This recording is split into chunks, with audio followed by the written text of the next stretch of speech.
Along in Podbean, I'm about to place this second scenario into our chat box function so you can read it on that particular site. If you're listening to us by any other means, you might need a pen and paper for this one. Here it comes. So this is our academic scenario. I don't know if you remember, those of you who were with us last time, but our head boy is a fantastic history student. And last time we were together, he won a national history competition for an essay that he produced, just the 7,000 words. And we didn't have time to read it, so we passed it on to our head of history to read instead. And our head boy has been photographed and interviewed by the national press. Well, this is the second scenario. It's 1345, and the head of history has read the head boy's national competition winning 7,000 word essay on the English Civil War. Unfortunately, the essay is very, very similar to an essay that was published 5 years ago by a third-year undergraduate at a leading UK university where the head boy's father teaches. The head boy has already received his prize, and the local newspaper has already printed an interview with him and the head of history. So in this particular case, I'd be interested to know, what do you do about this particular scenario? Has our head boy found an essay that isn't his, and has he submitted that into the national competition? Have we just lauded the performance of a plagiarist? I'd be interested to know how you might respond to that particular scenario. So that's scenario 2, which we're calling academic. If that wasn't enough, there's a third scenario for us to think about too, and this is a staffing one. This is the kind of thing that happens from time to time in schools. Often in schools, it's not the students that cause you the biggest problem, not the children, but sometimes the adults. So here is our third scenario. So it's 10 minutes after you've found out about the potentially dodgy history essay. It's 13:55, 5 minutes before you're due to teach Year 9. A French teacher knocks on your door to inform you that there is a Year 12 sociology class that has been left unattended because the sociology department are on a training day and the cover teacher hasn't arrived. The teacher down to cover the lesson says they are unavailable to do the cover, even though they are on the rota to do so, and they have expressed annoyance at being asked to cover the same period for 3 successive weeks. So here's our third scenario. What do you do about this one? Staffing issue, this one. This might require a bit of negotiation and diplomacy. So I hope you've got those 3 scenarios. I'm just going to go through them again so you have a sense of what it is we're looking to resolve this side of the news in the first half of the programme. So scenario 1 is probably the big one.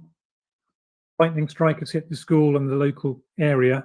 It's 1:30 and there's been a power cut affecting all school buildings and 2/3 of residential properties in your catchment area.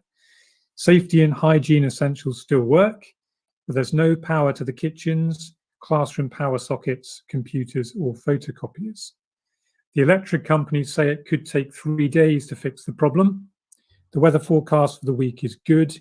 Critical assessments are set for Year 11 and Year 13 in subjects this week. One wonders how easy it might be to postpone those assessments in the particular context we find ourselves. Second scenario, our academic one. The head of history has read the head boy's national competition winning 7,000 word essay on the English Civil War. Unfortunately, the essay is very, very similar to an essay that was published 5 years ago by a third-year undergraduate at a leading university where the head boy's father teaches. The head boy has already received his prize, and the local newspaper has already printed an interview with him and with the head of history. So what do we do about that one? Our third one is a staffing issue. So 5 minutes before you're due to teach your Year 9 class, a French teacher knocks on your door to inform you that there is a Year 12 sociology class that has been left unattended because the sociology department are on a training day and the cover teacher hasn't arrived. The teacher down to cover the lesson says they are unavailable to do the cover, even though they are on the road to do so, and they have expressed annoyance at being asked to cover the same period for 3 consecutive weeks. So here are 3 problems. The first one, logistical, I'd say, about making sure the school can still run, or potentially taking a decision about whether to shut the school, certainly for the short term. The second one is an academic problem about how we respond to the potential problem that our prize-winning essayist may in fact not have written the essay himself. And then the third issue is a staffing one, about staff not being prepared to discharge the duties that they are supposedly obliged to discharge. So I'm going to go to the news now while I give you a chance to think through those 3 problems.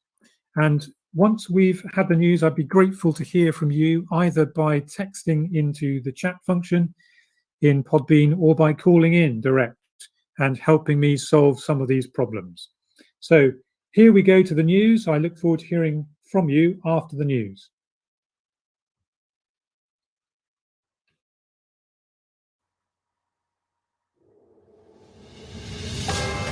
This is Teachers Talk Radio, and this is Teachers Talk Radio News with Megan Goods. This is your latest Teachers Talk Radio News. The union, GMB, has conducted a survey on the nation's attitudes to teaching assistants. 74% of those questioned felt that the average teaching assistant's earnings, around £13,856 in 2020, were too low, whilst 3/4 argued that support staff should be more valued by society. A spokesperson for the union called teaching assistants the glue that keeps children's education together, and stated, "These results show that they are rightly valued by the public, and now it's time for the government and employers to catch up."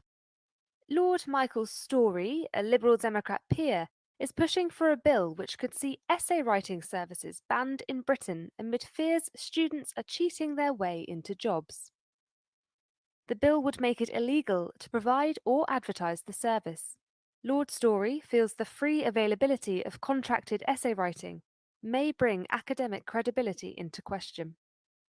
Data from the Quality Assurance Agency for Higher Education shows essay mill services are on the rise in Britain, from 635 in June 2018 to at least 932 sites as of February 2021, indicating an increase in demand as school and university students worked from home.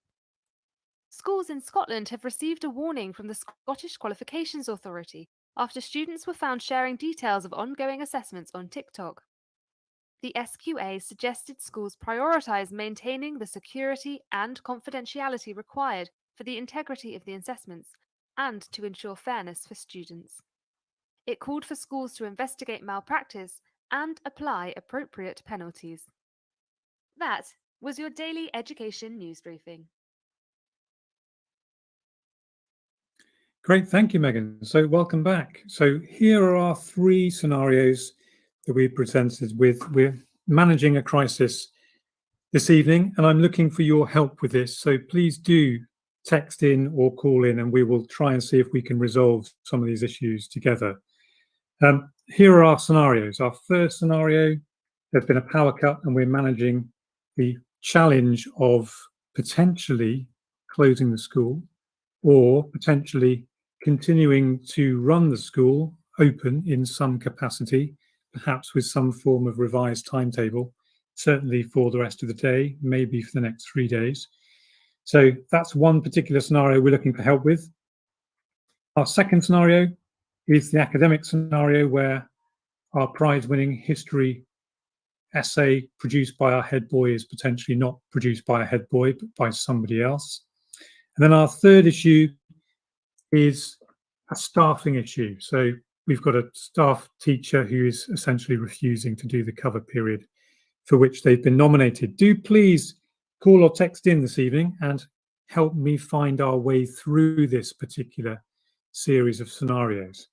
I'm going to start by thinking about scenario 1 and perhaps unpack some of the ideas that are sitting behind scenario 1 and perhaps some of the issues that we might need to take into account when considering how we might respond to scenario 1.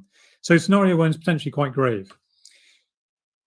All of the power has been lost in the school, so we're certainly going to have to move away from any kind of teaching that involves electronics, certainly any kind of teaching that involves electronics that might require charging some kind of device.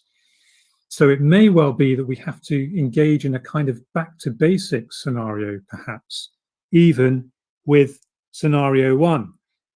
We've got a couple of comments coming in. So Tim Chem Commando says, scenario 1, have the assessments been printed already? It's a good question.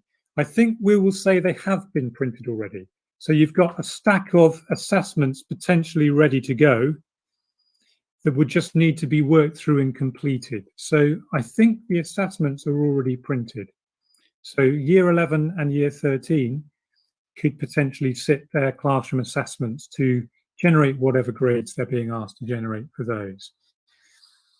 Good. So we've got one particular route out of that problem. So we could still get year 11 and year 13 to sit their assessments. They'd have to be in a well-lit room for those assessments to be completed. The challenge could potentially be, of course, that those with access arrangements may well not be able to complete those assessments. If the students are working on laptops, if they have a particular access arrangement which requires them to use some kind of technological function like a screen reader or something along those lines, they're going to struggle to engage with those particular access arrangements. One wonders perhaps then whether the assessments would need to be postponed, either for the whole cohort or for that particular group.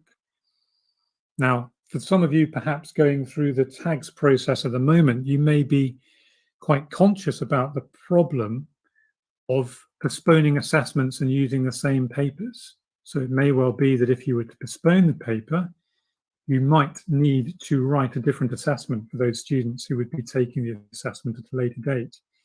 So on the face of it, year 9 and year 13 could do the assessments, provided that none of your students require access arrangements. But I think that's increasingly rare in many schools up and down the country. At the very least, there are usually a handful of students in most schools, one would imagine, year 11, 13, who would need to word process their answer for various reasons to do with handwriting. So we may be stuck there. We may have to think about a means of resolving that problem ourselves. By the way, we've got the safety and hygiene angle covered. So our students are going to be safe while they remain on site, even though we don't have the power to provide to the electrical sockets. All of the emergency lighting is working. All of the emergency power to the fire doors is working. So we can get students in and out of our school quite easily. All of our taps are working. All of the toilet flushes are working in the bathrooms. So there's no problem on those grounds. Clearly, there are still legacy sanitizer points all around the school. So there's certainly no problem with students being hygienic. We've got a potential second problem emerging from this, though, which is possibly the idea of sending our students home. If we were to send our students home, we've got a number of issues we would potentially have to resolve in order to safely get them home. We've got to make sure that the parents are contacted in some way, so that the parents have some kind of notice either to come and collect the students or to expect the students when they arrive home. So there's certainly that angle we would need to have a solution for. If we're going home, if we're going to send students home to their own houses for the purposes of continuing their education, well, there's potentially an access to education problem too, because 2/3 of the catchment area is also lacking power. So it may not be that you can just send your students home to do a bit of work on the computer with a research task, because perhaps only 1/3 of those students are going to be able to engage with the work. So there's a series of real, quite deep, knotty problems there. Sobia is suggesting if it happened at 1:30, I would keep them until the end of the day and then send them home. I think that's probably a reasonable suggestion, Sobia. My query would be how you might get in contact with some of those parents midway through the day. Now, schools will have emergency contact numbers for getting hold of those parents, but there's still potentially a challenge there about what you do with the students that you can't find parental contact for to come and collect them. So you may well have to supervise a number of students on site until the end of the normal school day. Good. Tim says, easy to say go old school, chalk and talk, but so many other aspects of normal school life are reliant on computers running. Indeed, they are, not least attendance registers, which is going to be one of the significant challenges that your backroom office staff are going to have to face. If you've still got another 4 or 5 periods running that afternoon, how are your office staff going to ensure that all of the students are in the right place at the right time? How are you going to make sure that those registers are checked? It's going to need some kind of paper solution initially, and then all of the papers are going to end up on the desk of the office staff, one suspects. So scenario 1 is throwing up quite a number of challenges. Sobia again says, or send home the majority and keep the ones who are not able to go home because parents aren't at home. I think this goes back to our priority 1 again, doesn't it, Sobia? This sense that safeguarding of students and staff is number 1 priority in our schools. So if we can't send our students home safely before the end of the day, then we're going to need to keep those that we can't send home safely till the end of the day. And certainly we're going to have to find them something to do if we're going to move away from our academic timetable. So there's quite a few challenges here, even involved in scenario 1. So we're live this evening.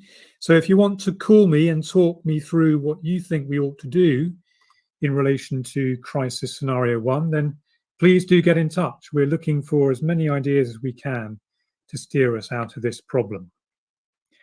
So there are a series of questions here around scenario 1.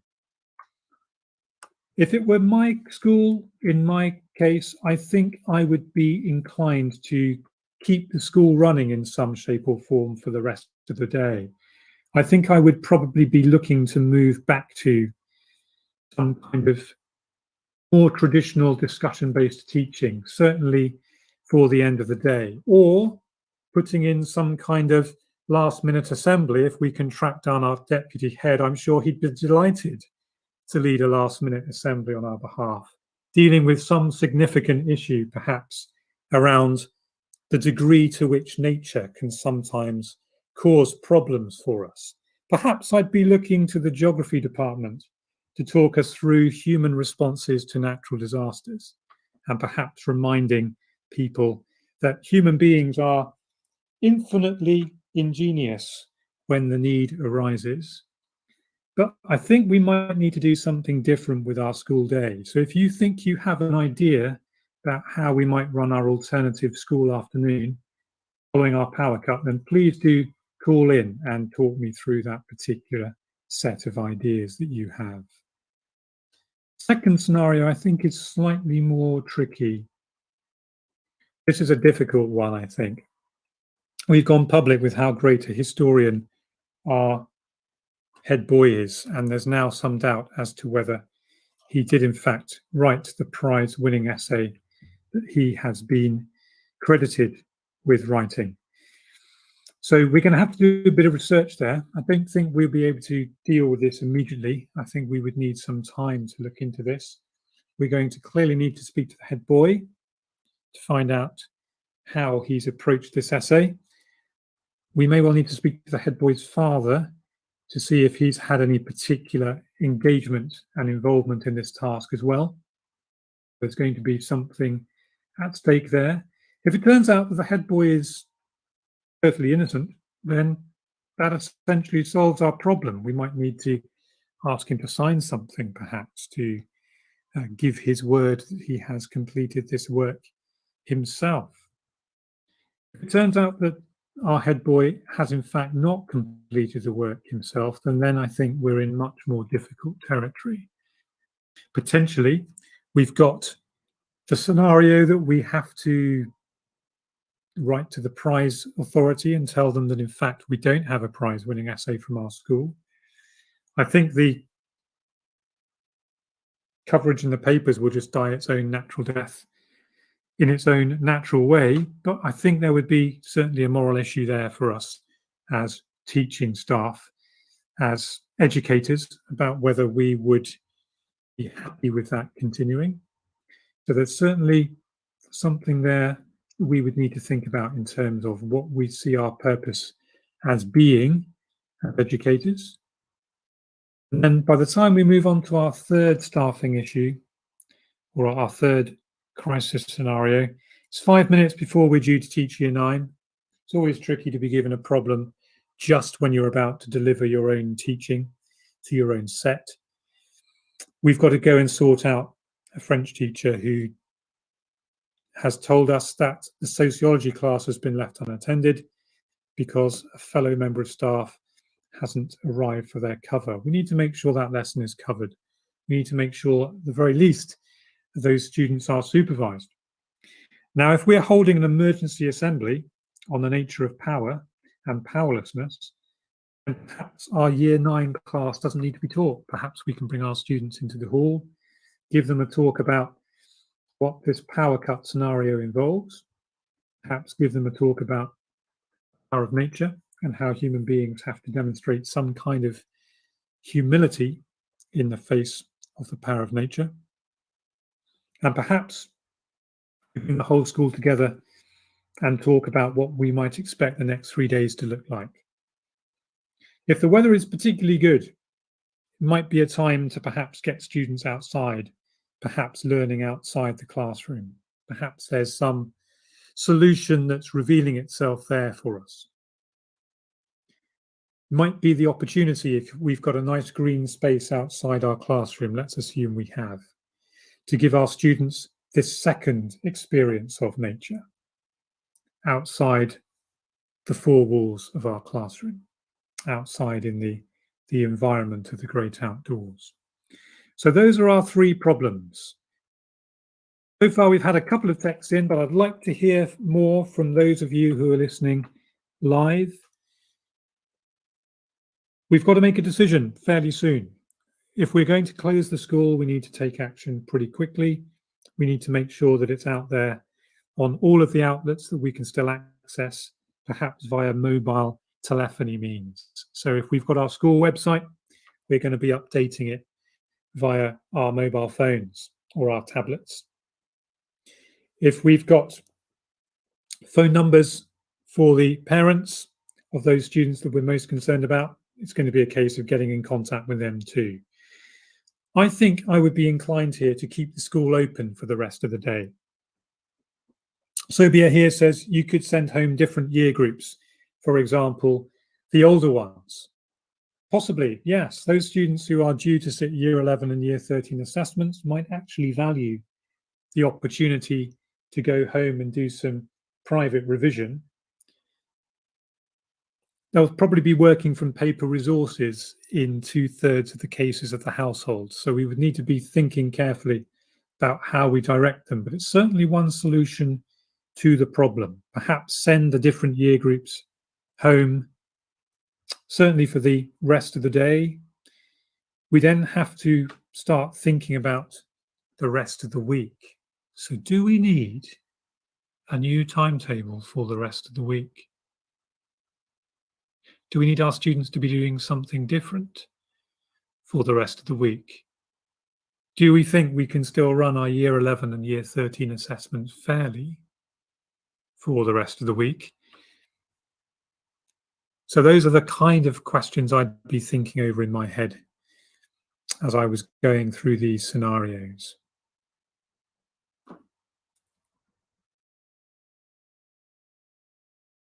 It would be helpful here, wouldn't it, to have another member of the senior leadership team or maybe a middle leader to bounce some ideas off. Perhaps we might quickly summon a group of our middle leaders together while the students are sitting in an assembly being given by our first class geographer in our geography department about natural hazards. We might want to draw our middle leaders into a discussion about how feasible it would be for assessments to continue without any power in the school, or how those lessons might be redesigned. Tim says, not an easy or quick fix to change the timetable, especially without power. Indeed, certainly so. It might need to be a whole new drawing up of the week, potentially. We might need to extend the nature of the sessions. We might need to think beyond, perhaps, sending students from lesson to lesson, but thinking about some other way of dividing up the school day. So certainly changing the timetable at short notice is going to be a challenge too, isn't it? But there are no easy solutions here, I don't think. So be interested to see how we might respond to that particular challenge.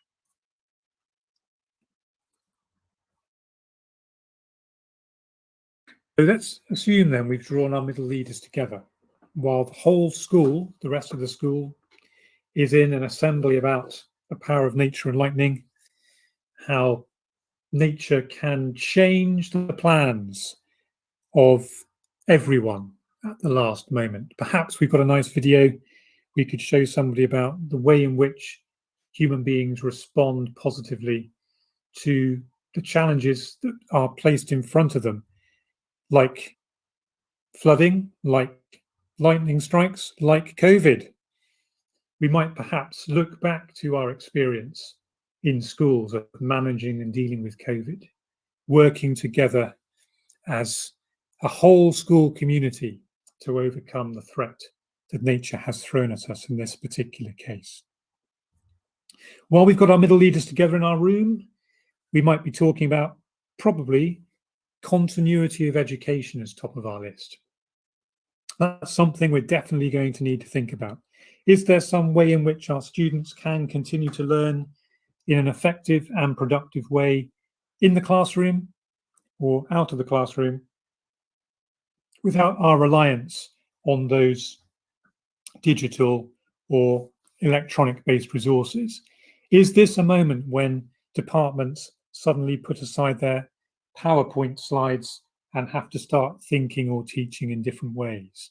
Are there departments that are likely to be more affected by this sudden shift away from electronic resources than others? I suspect it's going to be a challenge trying to teach any computing lesson without access to a computer, but I don't know, perhaps you teach the computing syllabus and have a series of ways in which you can teach computing skills without relying on computers. Sobia says ICT teachers have backups. I would imagine they probably have. So what kind of tasks could our students be involved in classrooms? Well, it may well be a case about going back to paper-based work, and those subjects where they have paper-based backups are going to be in a good position here. It could be that students are asked to do more stuff in terms of discussion work. So if we're moving towards a scenario in which there's going to be no power for a day, perhaps it's about revising tasks or topics already covered and going back over those and looking through them, perhaps designing our own series of tests in our classrooms, perhaps working with individual students in groups to test and challenge each other and check their knowledge or understanding. Sobia says, I would get the business manager to repeatedly ring the company. I think that would probably be a good plan. If we're left without power for 3 days, one wonders how much the educational experience of our students will suffer. If they're left without power for maybe an afternoon, perhaps that's something we might be able to resolve. Perhaps there might be some grounds for us organising a short notice competitive event. But again, as we know, the weather forecast is going to be good for the week. Might perhaps bring some sense of community into the school in this particular scenario. Perhaps there's scope for a sports day to be organised within the next 3 days. It's never easy to organise a sports day at short notice, but as long as the fields are there and as long as the equipment is there, it's something that could potentially be done. One would imagine our school will have last year's programme that could be adapted in a very small way.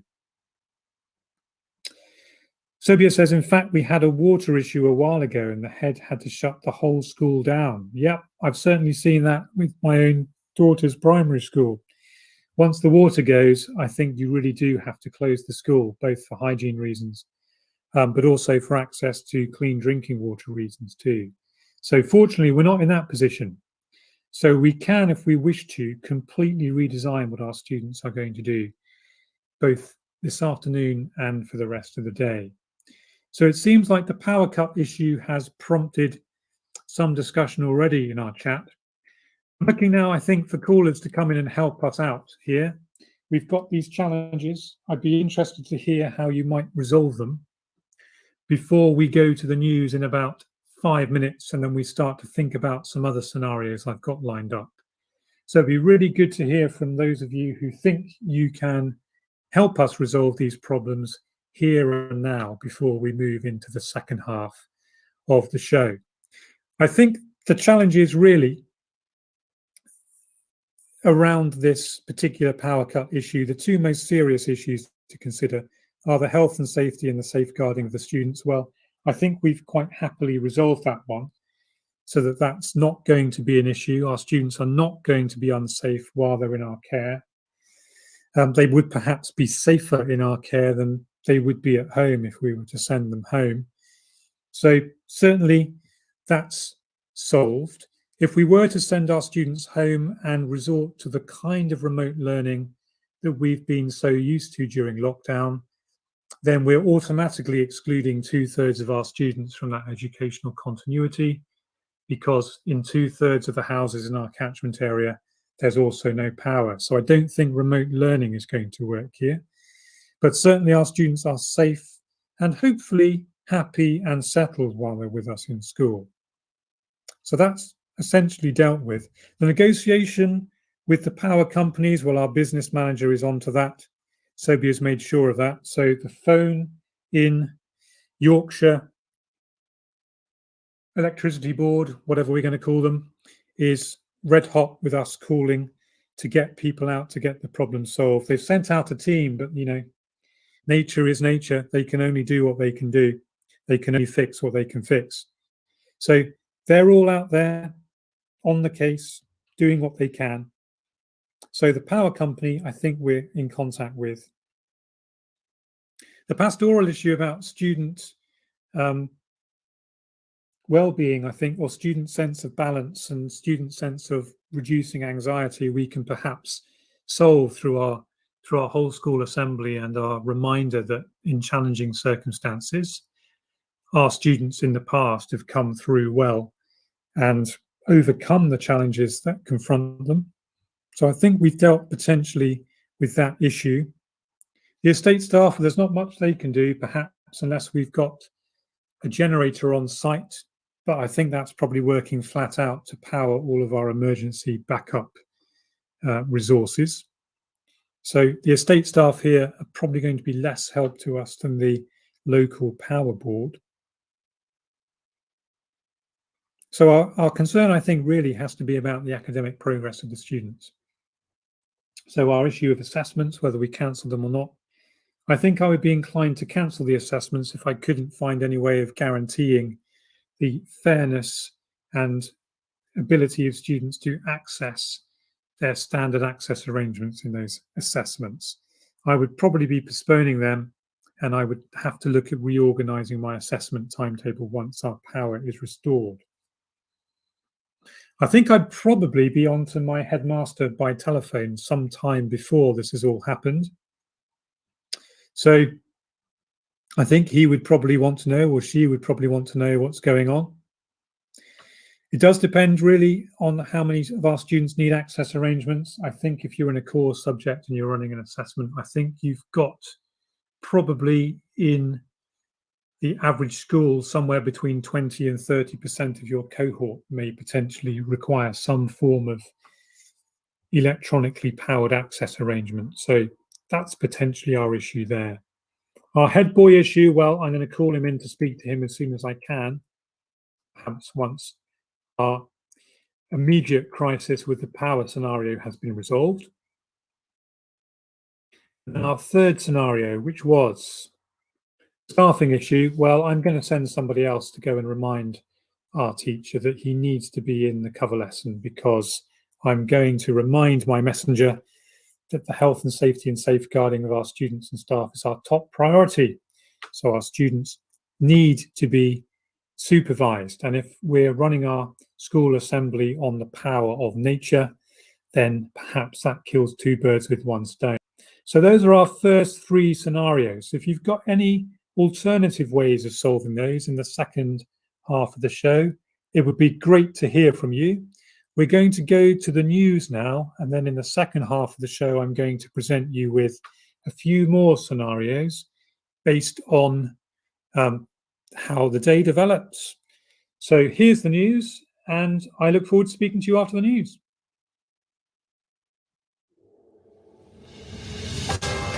This is Teachers Talk Radio, and this is Teachers Talk Radio News with Megan Goods. This is your latest Teachers Talk Radio News. The union, GMB, has conducted a survey on the nation's attitudes to teaching assistants. 74% of those questioned felt that the average teaching assistant's earnings, around £13,856 in 2020, were too low, whilst 3/4 argued that support staff should be more valued by society. A spokesperson for the union called teaching assistants the glue that keeps children's education together, and stated, "These results show that they are rightly valued by the public, and now it's time for the government and employers to catch up." Lord Michael Storey, a Liberal Democrat peer, is pushing for a bill which could see essay writing services banned in Britain amid fears students are cheating their way into jobs. The bill would make it illegal to provide or advertise the service. Lord Storey feels the free availability of contracted essay writing may bring academic credibility into question. Data from the Quality Assurance Agency for Higher Education shows essay mill services are on the rise in Britain, from 635 in June 2018 to at least 932 sites as of February 2021. Indicating an increase in demand as school and university students worked from home. Schools in Scotland have received a warning from the Scottish Qualifications Authority after students were found sharing details of ongoing assessments on TikTok. The SQA suggested schools prioritise maintaining the security and confidentiality required for the integrity of the assessments and to ensure fairness for students. It called for schools to investigate malpractice and apply appropriate penalties. That was your daily education news briefing. Okay, welcome back. So we're in our second series of crisis management scenarios, if you've just joined us. So you've been left in charge of the school for the day because your SLT are out elsewhere, attending to other business, and disaster has struck. It's all started really since lunchtime. So just to remind you where your school is, COVID has been resolved, so you don't have to worry about any COVID issues anymore. You are the head of department in a school of 1,000 students that includes a sixth form. And as well as running a department, you have been seconded to SLT for the year. This afternoon, as I've mentioned, you're the only SLT representative on site. You have two 50-minute lessons timetable for today. You've dealt with the first one, which was period 5, and you have another lesson at the end of the day, period 7 with year 13. This is what's happened so far in your day. So I perhaps wonder if there are many black cats left alive in your neighborhood. The first thing you found out that was coming your way at 1:30 was that there's been a lightning strike at your school affecting your building and most of your catchment area. So you've lost all power beyond the basics required to safely open and hygienically open the school. So you've got access to clean water, you've got access to all the electronics you need for getting people out of the building safely in an emergency, but nothing else. And we've talked in the first half of the show about how I might perhaps resolve those situations, and we've had a few texters also comment on how they might take an approach to resolving that problem. Our second issue has been our head boy has won a national competition for a history essay, and there's now some suspicion that in fact he didn't write the 7,000-word essay on the English Civil War, and that it's been perhaps overly supported by his father, who teaches at a leading university in the UK. So that was our second scenario. And our third scenario was the teacher that doesn't want to do their rotated cover duty. And I think we dealt with that one quite swiftly. The teacher is required to do their cover duty as according to the rota. So they need to get out of their room and get to where they need to be as per the rota. Something else has happened though since we were away. And it's this. It's a pastoral situation, and it's surprising how quickly these can escalate if they're not dealt with promptly and not dealt with, I think, in a sympathetic way. So it's 3 o'clock now. So you managed to get through your donut and your cup of tea at the tea break. The head of drama tells you that her year 9 tutee arrived for tutorial in tears because she hasn't been picked as captain of the netball team and doesn't like the girl who has been appointed. They previously fell out over a mistake that cost the team their unbeaten season last year, and the tutee is worried she has lost face among her friendship group and will be excluded from future social events. So I'd be interested to know what you do about this one.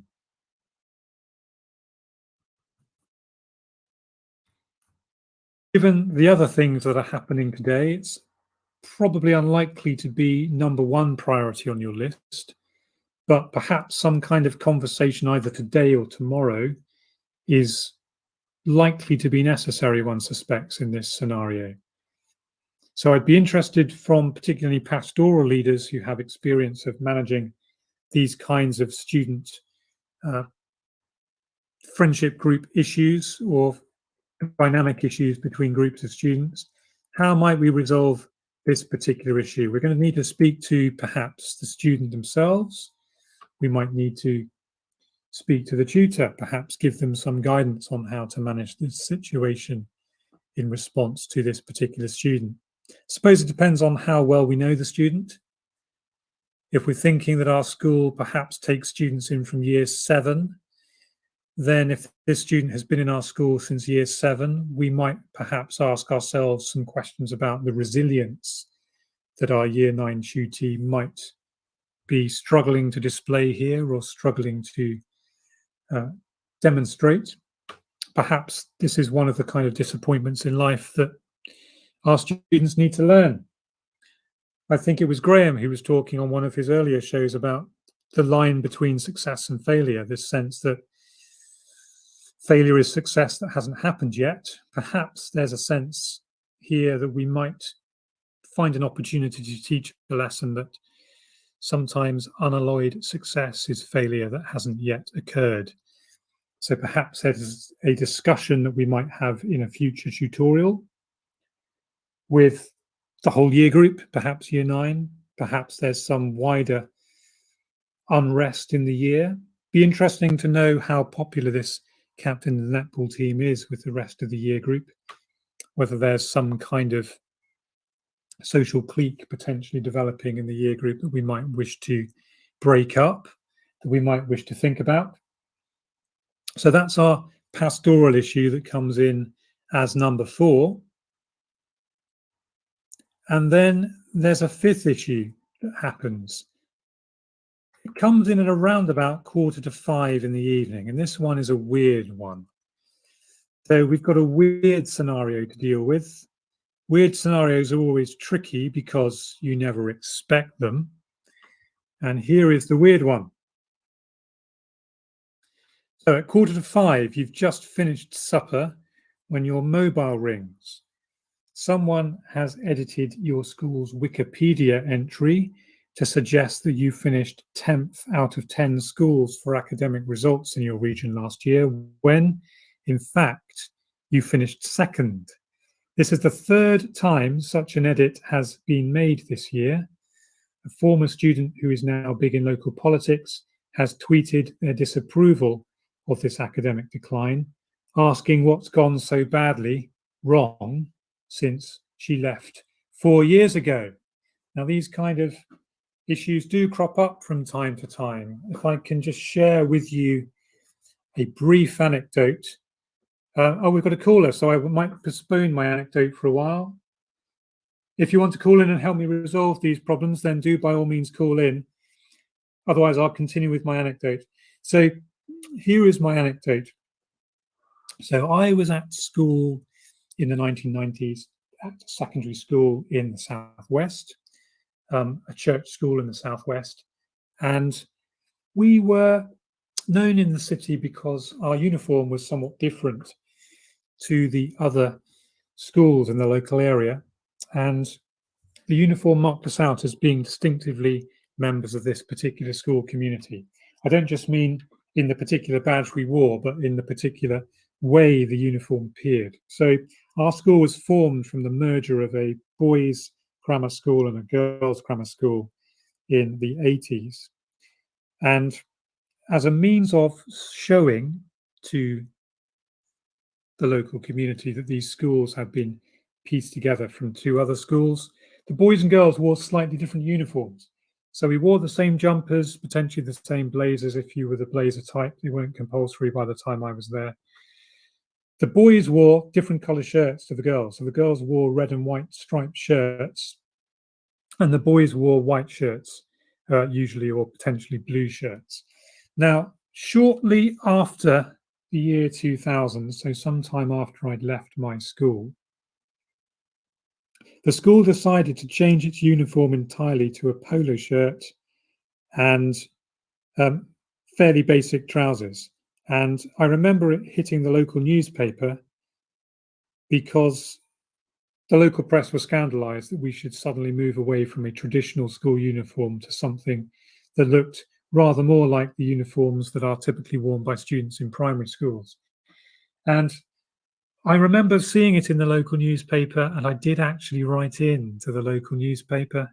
You know those people that sometimes write into the local newspaper? Well, sometimes I'm one of those types of people. So I did write into the local newspaper and express my surprise initially that the school had moved away from a very, very formal uniform policy that had applied when I was there and had applied when my younger brother was there and had applied when my somewhat younger sister was there. And it was interesting because the student school council, once I probed into this story a bit more deeply, because it also made the national news papers. I forget which newspaper now. I think it was one of the more socially conservative newspapers that are published in England. The school council themselves had actually argued for keeping the school uniform as it was, but a new head teacher had come in with a particular vision for transforming the school and had thought that what the students needed was a change to the school uniform that made it easier to do particular kinds of activities in the school. I was struggling to see which particular kind of activities one might do in the school that would be improved by wearing a polo shirt and trousers as opposed to a shirt and tie, jumper and trousers. But there we are. So at the time, I wasn't particularly involved in the local politics of my area. I perhaps more so now in the local politics of my area now. So I probably wouldn't take this approach that has been adopted here by our former student in scenario 5. I certainly wouldn't be tweeting about my previous school. Certainly wouldn't be tweeting about my previous school to discredit it in the eyes of the general public. So if my former school had a social media account, I wouldn't be slagging off my school on it. I don't think that is what we are called to do as educationalists. I perhaps might contact the school management direct, perhaps the headmaster, and just ask if any significant changes had occurred and if he particularly required any support. But here is our scenario, our fifth one. So someone's clearly got it in for our school, I think, by constantly changing our Wikipedia entry. I wonder if it has anything to do with the school on the other side of the county and their particular attitude towards students at our school. So there may be something that needs to be explored there, but I probably wouldn't be immediately phoning the headmaster of our rival school. I'm not sure that would be the best approach here. Tim at Chem Commando says, for the weird one, surely you would simply issue a statement showing the evidence of the true results, which must have been previously published. I think that would be a good approach to take. You certainly will have on record the formally reported results of your school in academic terms. So I think that would probably be a very wise move indeed, to show to your former students, to show to your current parents and to the wider community that in fact your standards are either higher than they have been in the past or are retaining that particular level of ambition. You know, 2nd out of 10 schools in the region isn't bad, particularly if it's schools of your type that you're being compared against. So that might be an approach to managing that one. One wonders how often this account is going to be edited in the future. Do we need to, if we have a marketing team, perhaps ask them to pay a bit more closer attention to the way in which our school is being presented by people outside the school? Because it's certainly a risk to your reputation if you have misrepresentation of your school's standing coming in from outsiders. We go back to our pastoral issue, number 4, our tutee, our Year 9 tutee who hasn't been picked for the netball team. I wondered if you have any solutions to that you could text in or call in on. I think the first approach here has got to be a conversation with the student themselves, the unfortunate student who hasn't been selected as captain of the netball team. We might wish to probe that further. Is there an issue here about the competition that student faced in trying to make it to the top level of captain of your netball team in your Year 9 side? They're clearly a good team. They pretty much went the whole of last season unbeaten, but just this one mistake cost them that perfect record. So there might be something we could do with having a conversation about what winning means in a wider context, what winning means and what setbacks mean in a wider context, perhaps drawing the whole school again together. I think sometimes when we are presented with seemingly minor individual issues affecting individual students, once we start to investigate those issues, they can often point us in the direction of bigger school issues that need to be addressed. Is there something we need to teach our students about the line between success and failure? Is there something we need to talk to our students about in terms of managing their relationships with other members of their teams? Perhaps it's a similar conversation in some respects to the conversation we have with our teacher who is finding it difficult to cover a lesson for the 3rd consecutive week. Perhaps, again, I like the idea of teams because schools are basically teams. Schools are groups of people working together when it's going well towards a common purpose. So perhaps there might be some kind of discussion we have with students about the sense of team. The fact that we do perhaps require one leader in these team scenarios, but there might be other roles that this individual can play even in supporting the team. There's certainly no sense that our student who is not first choice pick as captain is in any danger of losing their place immediately in the team. But if they don't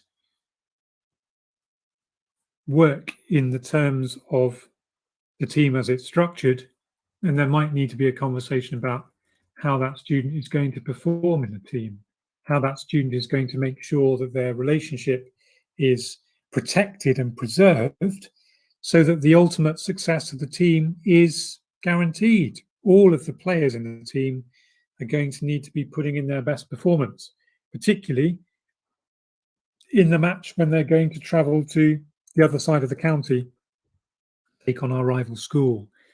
So there's a sense that there might be some team building that needs to happen. Now, that could happen in the sports department. I think it would happen in the sports department in the first instance. But again, perhaps there's an opportunity for us to get alongside the sports department and help out there. So Obiet says, email staff to keep an eye out for issues between the students in the chat. I think that's going to be important, that we have a focus on how these relationships can be rebuilt as we go through the rest of the term. If we're thinking about more or less where we are now, then we've got, in most schools, the rest of May to negotiate. We've got all of June to negotiate, and in many schools, much of July to negotiate too. So potentially as much as 3 months, these students are going to need to be able to work together and support each other in this particular team scenario. And then there was our other scenario that we were looking at.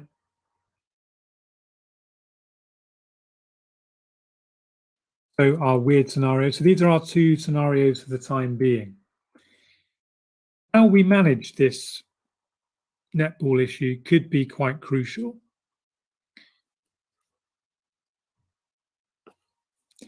Tim says, netball scenario, would you get so involved in this as SLT? Delegate to head of year or pastoral lead? I think that's probably your first response.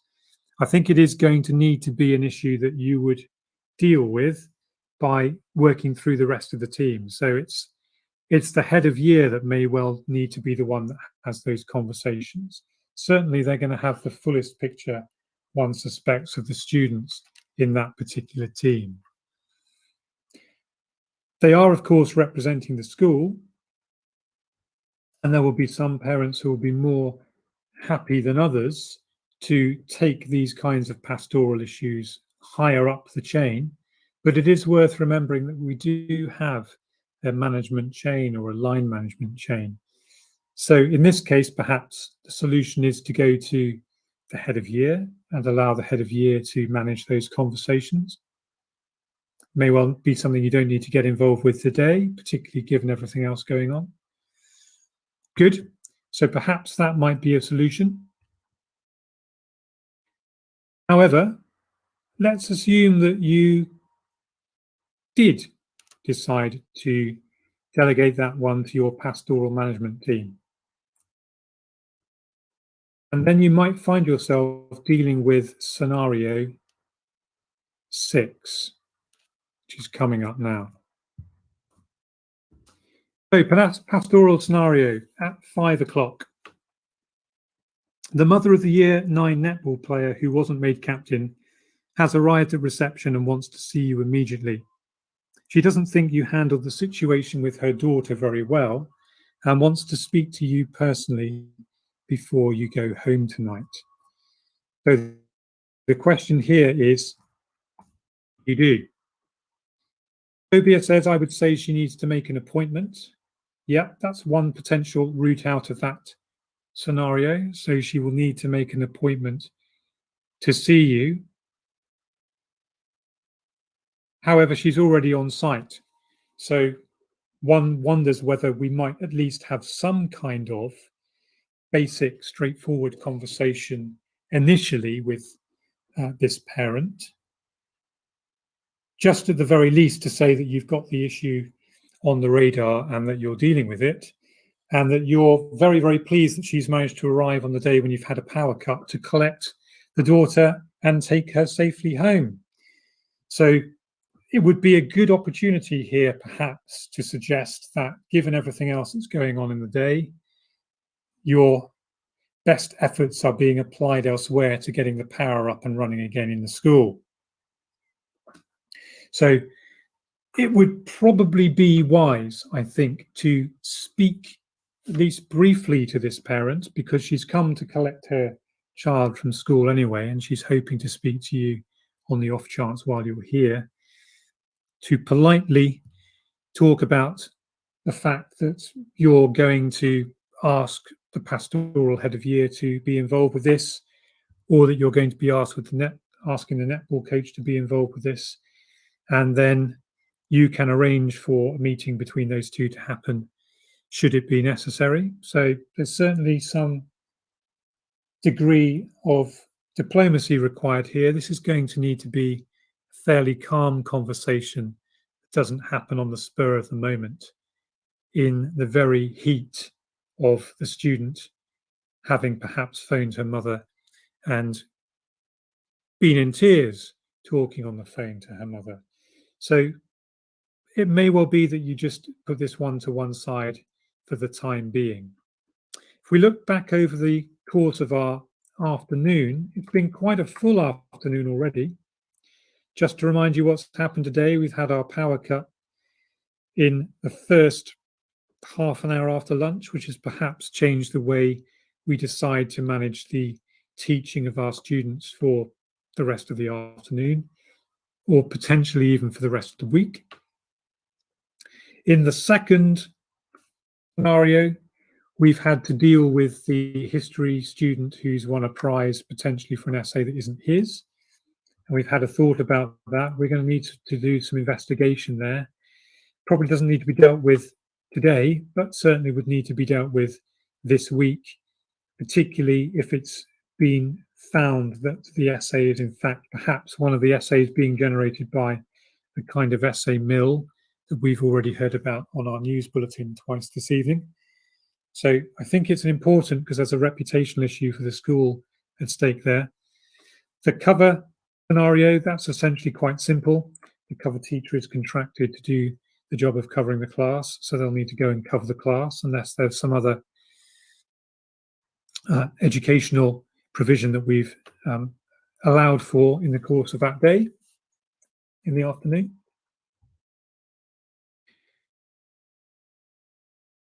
Our fourth scenario, our pastoral one, about the tutee who has not been selected as captain of the first team netball. So we're kind of dealing with the secondary phase of that challenge as we speak. Our fifth one was the school's Wikipedia entry. Again, that's something that's perhaps lower down the list, but it's certainly something we're going to need to keep an eye on over the coming weeks and months to make sure that the school's standing is appropriately represented in the public domain. And our parental issue is one that we think we're not going to deal with straight away. Sobia says it depends what mood she is in and if you need additional support for this meeting. I would suspect that the mother is quite angry if she's decided that she wants to speak to you personally before you go home tonight. I wonder how that would affect it. We might want to do a bit of background research on what this parent is like. Does this parent have a habit of coming into the school to demand meetings at short notice? If so, one wonders whether it's something that we need to think more widely about as a school management team. Are we sometimes perhaps too contactable? Are perhaps too many problems coming to us directly that could be dealt with lower down the school? Perhaps if the parent doesn't know the name of every single member of staff, particularly if your school doesn't publish the names and contact details and job titles of all of the members of staff in your school community, we might perhaps understand why a parent may go straight to the head teacher to deal with issues of this nature. So if it comes to us in our position as leader for the day, we're going to need to at least respond to this issue, but we're not going to need to necessarily solve it today. I'm not potentially sure that the parent will expect us to solve it today, but I think they will primarily wish to be listened to. And in my experience of schools in the past 14 years, I think one of the most straightforward things you can do in any of these crisis scenarios is simply listen. It's amazing what you can sometimes absorb just simply by listening in these kinds of scenarios. Now, in the Rule of St. Benedict, which is a guide to teaching for many staff that work in Roman Catholic schools, the very first word of the Rule of St. Benedict is listen. So St. Benedict advises the members of his monastery primarily to listen. So by listening, we perhaps draw the sting out of much of this parental complaint, so that if we do later refer the parent on to our head of netball or our head of year 9, then perhaps they go into that meeting with our pastoral or sports leader prepared to deal with this issue in a way that's taken the emotion out of it. Perhaps our sports leader will be able to explain precisely why our year 9 girl has not been selected as captain. She may well wish to keep the message very positive that, there's potential for a new selection once we move into year 10, that it's all about working together for the wider benefit of the team, that there is perhaps a message that the mother can take back to her daughter once she goes home, that in fact the key priority is the team, and the daughter plays a very valued role in making sure that team functions. Perhaps there's even a challenge here to our netball player to build a relationship with the captain that's really going to hold the team together on the sports court. Perhaps there's a challenge there for our year 9 girl to think about actually how she might reorganize her social relationships around making sure the team succeeds. Perhaps using this as a means of forming new groups within the school, new friendship groups within the year group. But certainly, I think if you've at least listened to the parental complaint or the parental criticism, even if you do it without making a judgment, even if you do it without making a decision, you've potentially made life easier for those who are going to deal with the problem later down the line. So I think one of the key messages perhaps one gains from this experience of working through these kinds of scenarios is that listening is quite important. Making sure you listen to as wide a range of views as you can on this problem before making your decision. But once you've made your decision, then you stick by that decision until the circumstances change, and that decision perhaps needs to be reviewed or reassessed. Here's what I've decided. This is my decision on each of the scenarios. Scenario 1, the lightning strike issue that has cut all of the power in our school. I'm going to employ a creative solution to this. I'm going to call my middle leaders together. I'm going to tell them that they're going to be without electricity for the next 3 days. I'm going to challenge them to design a sequence of activity lessons for the next 3 days, once we've got to the end of the afternoon, that will involve all of the students in working on a series of emergency scenarios. What better way of getting our students to think about the challenges of solving problems than giving them some problems to solve? I'm going to redesign the timetable. So I'm going to make it easier for our departments to organize their 3 days.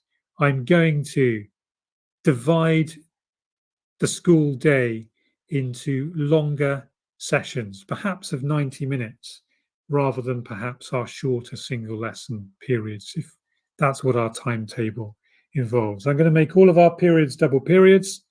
I'm going to give all of our students the chance to resolve some problems that are specifically linked to the academic areas that our middle leaders are experts in delivering. I'm going to ask them to draw on students' discussion skills to make sure they're able to talk through a number of the solutions to the problems they face. I'm going to, on the third day, ask our middle leaders to design some kind of competitive scenario, some kind of competitive activity that they do either in the classroom or outside the classroom, which will be a whole school event.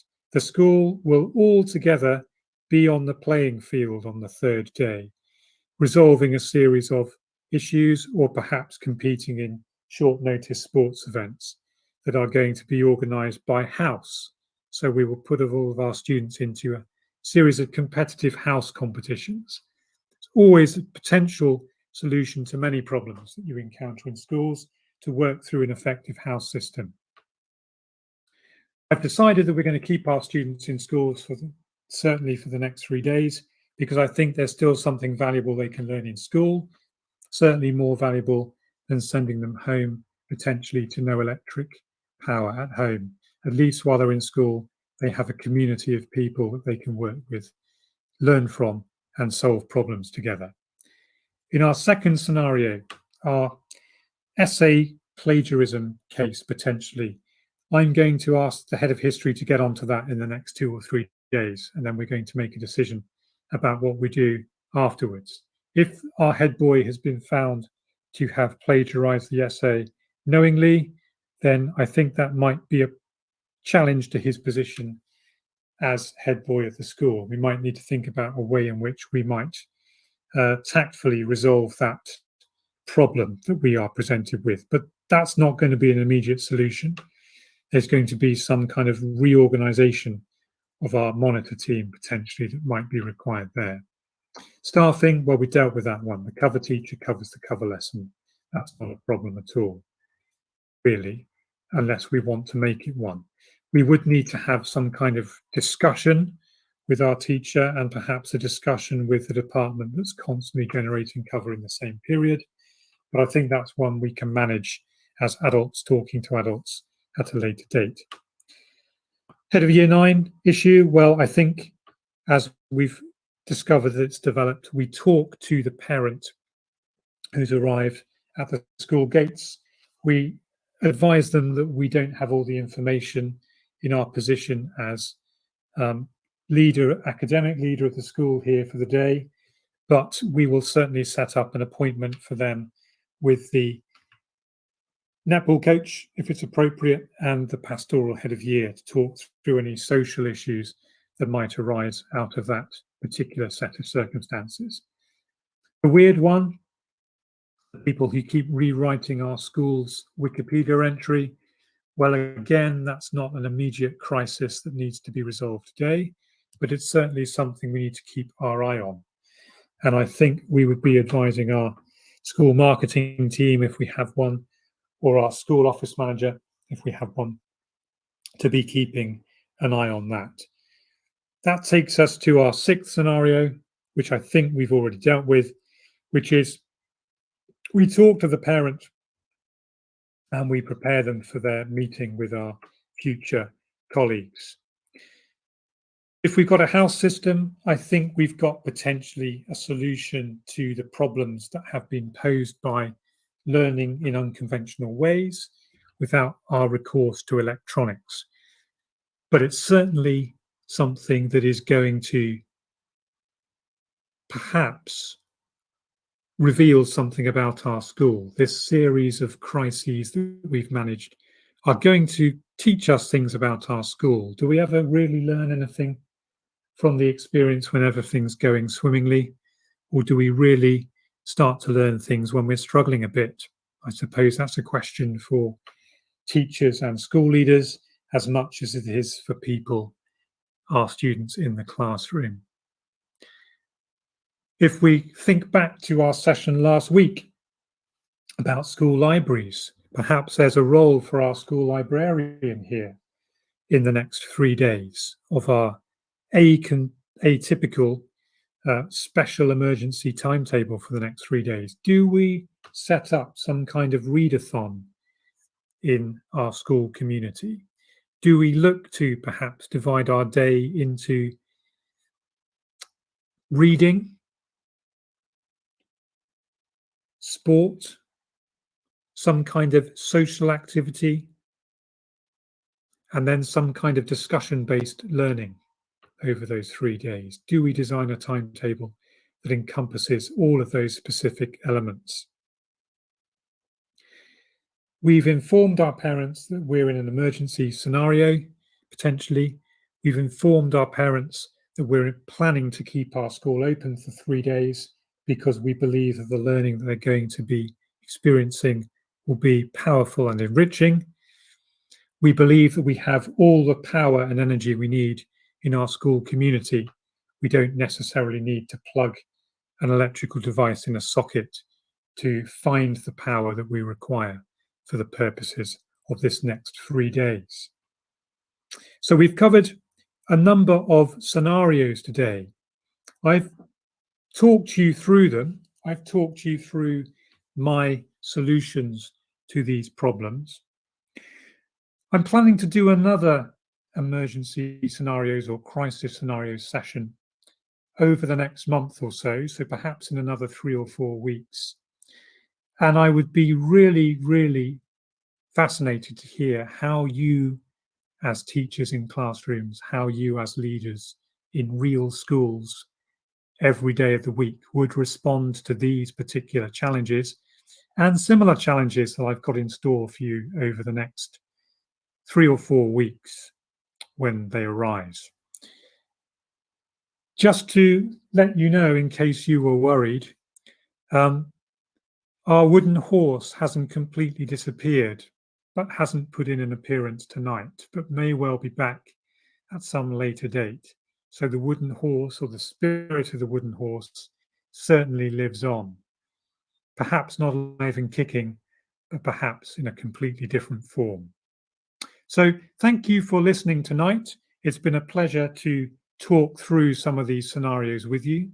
It's been a pleasure to respond to the messages that I've received in the chat function this evening. I hope those of you who are listening live over our other media outlets have enjoyed the experience of going through these particular scenarios. And I hope to speak to you again next week, where we'll be looking at something completely different.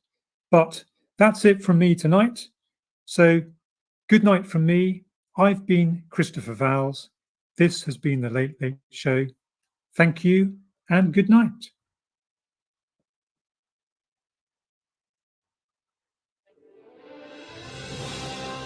You've been listening to Teachers Talk Radio. Tune in live and listen back at ttradio.org. We look forward to hearing from you next time on Teachers Talk Radio.